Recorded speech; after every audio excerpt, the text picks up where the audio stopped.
भारत का यूपीआई अब सिंगापुर के पेनाउ के साथ कनेक्ट हो गया है। बैंकों एनबीएफसी ने फिनटेक कंपनियों के साथ लोन टाई अप रोक दिया है और पेटीएम ने शुरू किया है एक नया सब्सक्रिप्शन मॉडल। तो ये वे खबरें हैं जो हम विस्तार से जानेंगे आज के शो में। नमस्कार, मैं हूं प्रणव और फिनोमनी में एक बार फिर आपका स्वागत है। आगे बढ़ने से पहले चलिए जानते हैं कि आज के शो में हम आपको क्या खास यानी स्पेशल दिखाने वाले हैं। सबसे पहले हम आपको बताएंगे कि कैसे यूपीआई सिंगापुर के पेनाउ से कनेक्ट हो गया है और इससे दोनों देशों के लोगों को कैसे होगा फायदा। इसके बाद हम अपनी स्पेशल रिपोर्ट में बताएंगे कि डिजिटल लेंडिंग से जुड़े दिशा निर्देशों यानी गाइडलाइंस को लेकर कैसे आरबीआई ने की चीजें साफ और दूर किया कंफ्यूजन। और आखिर में हम चलेंगे फिनोलैब में, जहां हम आपको बताएंगे कि QCVM क्या है, कैसे काम करता है और आपके लिए कितना फायदेमंद है। लेकिन सबसे पहले बात खास खबरों की, तो चलिए शुरुआत करते हैं शो की हेडलाइंस के साथ। भारत का डिजिटल पेमेंट सिस्टम यूपीआई अब सिंगापुर के पेनाउ के साथ कनेक्ट हो गया है। दोनों देशों के प्रधानमंत्रियों ने भारत और सिंगापुर के बीच cross border fintech connectivity service को एक वीडियो कॉन्फ्रेंसिंग के जरिए लॉन्च किया। अब दोनों देशों के लोग अपने मोबाइल फोन से एक दूसरे देश में उसी तरह पैसे ट्रांसफर कर पाएंगे जैसे वे अपने देश में करते हैं। इस मौके पर प्रधानमंत्री नरेंद्र मोदी ने कहा, यूपीआई भारत में भुगतान करने का यानी पेमेंट करने का सबसे पसंदीदा माध्यम है। फिनटेक कंपनी भारत पे ग्रुप ने उद्योग की दिग्गज अपर्णा कुप्पुस्वामी को अपना चीफ रिस्क ऑफिसर यानी CRO नियुक्त किया है। इससे कंपनी को अपने IPO लक्ष्य के लिए तैयार होने में मिलेगी मदद। भारत पे में शामिल होने से पहले अपर्णा 14 से अधिक वर्षों के लिए SBI कार्ड में CRO थी। अपर्णा भारत पे के CFO और अंतरिम CEO नलिन नेगी के साथ मिलकर काम करेंगी। बैंकों और एनबीएफसी ने फिनटेक कंपनियों और डिजिटल लेंडिंग एप्स के साथ लोन देने के लिए टाई अप को लगभग रोक दिया है। ऐसा फर्स्ट लोन डिफॉल्ट गारंटी यानी FLDG स्ट्रक्चर के तहत किया गया है। आरबीआई की तरफ से कॉन्ट्रैक्चुअल एग्रीमेंट पर स्थिति साफ न होने से ये कदम उठाया गया है। बहुत सारे लेंडिंग एप्स आरबीआई के नियमों का उल्लंघन करके दे रहे हैं लोन। मुंबई की सॉफ्टवेयर एज अ सर्विस यानी SaaS fintech company Mint Oak ने सीरीज A फंडिंग राउंड में $2 करोड़ जुटाए। पेपैल वेंचर्स ने इस फंडिंग राउंड का नेतृत्व किया। इस फंडिंग राउंड में ब्रिटिश इंटरनेशनल इन्वेस्टमेंट ने भी हिस्सा लिया। व्हाइट वेल वेंचर फंड सहित कई इंस्टीट्यूशनल इन्वेस्टर्स ने भी इस फंडिंग राउंड में शिरकत की। मिंट ओक फंडिंग का इस्तेमाल अपने मौजूदा प्रोडक्ट पोर्टफोलियो को दोगुना करने सहित दूसरे मदों में करेगी। अब फ्लाइट और बस टिकट कैंसिल करने पर पूरे पैसे होंगे वापस। पेटीएम ने शुरू की नई सर्विस। पेटीएम ने अपने यूजर्स को एयरलाइन या बस ऑपरेटर के कैंसिलेशन चार्ज से बचाने के लिए नई सर्विस शुरू की। इस सुविधा का फायदा उठाने के लिए यूजर्स को कैंसल प्रोटेक्ट प्रीमियम प्लान खरीदना होगा। बस की टिकट के लिए कैंसल प्रोटेक्ट खरीदने की खातिर देने होंगे 25 रुपए, वहीं फ्लाइट टिकट के लिए कीमत होगी 149 रुपए। तो हेडलाइंस के बाद अब बढ़ते हैं अपनी खास रिपोर्ट की तरफ, जहां आज हम बात करेंगे रिजर्व बैंक ने डिजिटल लेंडिंग के गाइडलाइंस को लेकर बने कंफ्यूजन को कैसे दूर करने की कोशिश की है और इसका डिजिटल लेंडिंग स्पेस पर क्या असर होगा। तो ये सब समझने के लिए चलिए देखते हैं हमारी ये स्पेशल रिपोर्ट।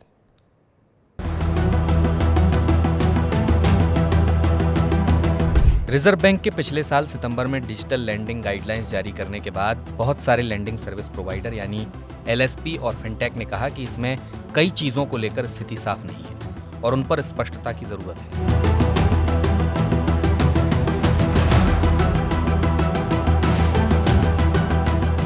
कुछ महीने गुजरने के साथ फिनटेक कंपनियों में जो भी कंफ्यूजन था, उनके जो सवाल थे, उनका अंत हो गया।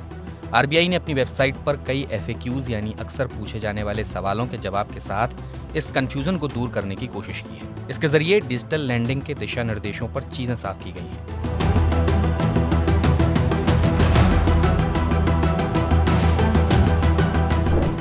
तो डिजिटल लेंडिंग से जुड़े इन दिशा निर्देशों का असल में मतलब क्या है?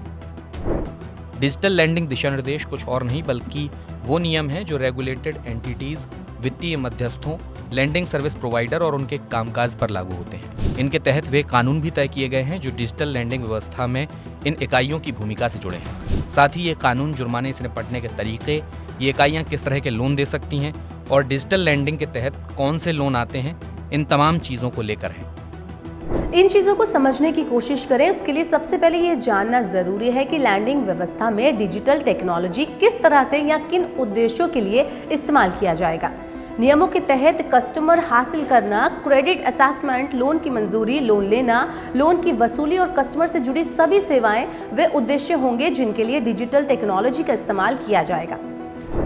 एक और जरूरी पहलू है जिसमें रिकवरी एजेंट द्वारा वसूली जाने वाली लोन की राशि से जुड़ी जानकारी का बैंक खुलासा करेंगे। इसमें लोन मंजूर किए जाते समय कर्जदारों को इस बात की जानकारी देना शामिल है कि लोन न चुकाने की स्थिति में कौन से रिकवरी एजेंट उनसे संपर्क करेंगे। इसके अलावा लोन की रीपेमेंट की अवधि में कस्टमर लोन की राशि चुकाने में चूकता है तो रिकवरी एजेंट की डिटेल्स कर्जदारों को दी जाएगी और ऐसा एजेंट के लोन रिकवरी के लिए कर्जदार से संपर्क करने से पहले किया जाएगा। क्या अब क्रेडिट और debit card loans digital lending के नियमों के तहत आएंगे? हालांकि क्रेडिट कार्ड पर दिए जाने वाली लोन सुविधाएं जो क्रेडिट कार्ड नियमों के तहत नहीं आती और डेबिट कार्ड पर दी जाने वाली लोन सुविधाएं ये दोनों ही डिजिटल लैंडिंग के तहत आती हैं, लेकिन क्रेडिट कार्ड के तहत आने वाले EMI प्लान्स डिजिटल लैंडिंग दिशा निर्देशों में नहीं आएंगे। इसके अलावा कर्मचारियों के अपनी सैलरी पर डिजिटल लोन लेने की स्थिति में एम्प्लॉयर से लेंडर यानी कर्जदाता के बीच होने वाले फंड फ्लो में फिनटेक कंपनियां नहीं आएंगी। साथ ही एम्प्लॉयर को कर्मचारी की सैलरी से अमाउंट डिडक्ट करने के बाद उससे लोन की रीपेमेंट की जाएगी। दिशा निर्देशों में यह भी कहा गया है कि लोन की जो राशि देने में चूक होगी उस पर दंडात्मक शुल्क लगाया जाएगा और इसकी एक सीमा होगी और किसी कस्टमर की इंश्योरेंस पॉलिसी लोन प्रोडक्ट्स से लिंक्ड होगी तो इंश्योरेंस शुल्क वार्षिक प्रतिशत दर यानी APR की गणना में शामिल होंगे। ऐसा इसलिए क्योंकि इस तरह के शुल्क इन डिजिटल लोन्स में अपने आप शामिल समझे जाते हैं। RBI ने दिशा निर्देशों के साथ चीजें स्पष्ट करने की कोशिश की ताकि डिजिटल लैंडिंग प्रक्रिया ज्यादा ग्राहक केंद्रित बने और साथ ही फिनटेक कंपनियों का सही रेगुलेशन होता रहे।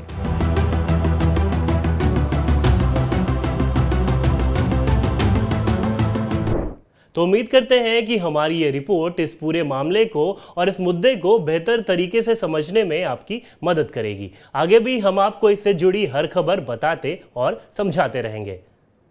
अब शो के आखिर हिस्से में चलते हैं अपने फिनोलैब में, जहां हम आपको कुछ तकनीकी शब्दों के मायने समझाते हैं। और इस कड़ी में आज हम बात करेंगे QCVM की, यानी QR code based coin vending machine की, कि ये क्या सिस्टम है और कैसे काम करता है।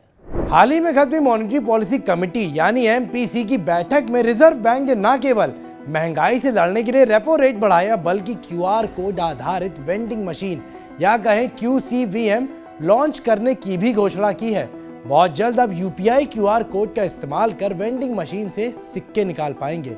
लेकिन ये QCVM असल में क्या है, तो वो भी आपको बता देते हैं कि QCVM एक मशीन है जिसके जरिए आप वैसे ही सिक्के निकाल सकते हैं जैसे कि ATM मशीन से करेंसी नोट्स निकालते हैं। इस समय अगर आपको सिक्के निकालने हैं तो आपको अपने नज़दीकी बैंक ब्रांच जाना होगा जहां आपका खाता है। उदाहरण के लिए अगर आप 3000 रुपये के लिए 5 रुपये के सिक्के चाहते हैं तो आपको बैंक ब्रांच जाकर सिक्कों के बदले 3000 रुपये का नोट देना होगा।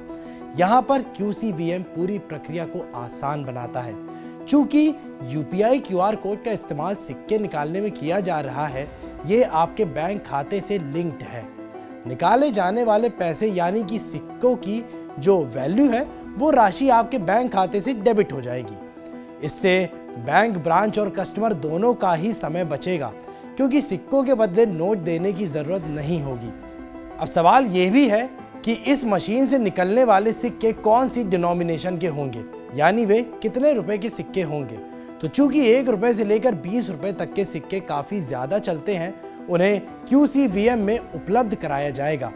अब सवाल होता है कि ये मशीन कब लॉन्च की जाएगी। इसकी तारीख अभी तक सामने नहीं आई है, लेकिन हमें इंतजार है डिटेल्ड सर्कुलर का। इसीलिए हमें और जानकारी के लिए एक डिटेल्ड सर्कुलर का इंतजार करना होगा। इसके बारे में हम आपको बताते रहेंगे और इन सब से जुड़ी तमाम जानकारियों के लिए आप देखते रहिए मनी 9। अब जाते जाते एक आखिरी जरूरी बात, हमारे ये शो आप अंग्रेजी में भी देख सकते हैं, लेकिन हिंदी और अंग्रेजी दोनों ही भाषाओं में फिनोमनी देखने के लिए आपको करना होगा मनी9 ऐप डाउनलोड। तो देरी न करें, डाउनलोड करें ऐप और जानते रहें फिनटेक जगत से जुड़ी हर छोटी बड़ी खबर। तो आज के लिए बस इतना ही। हमारे साथ बने रहने के लिए आपका बहुत बहुत धन्यवाद। अगले एपिसोड में आपसे फिर मुलाकात होगी, तब तक आप देखते रहिए मनी9। नमस्कार।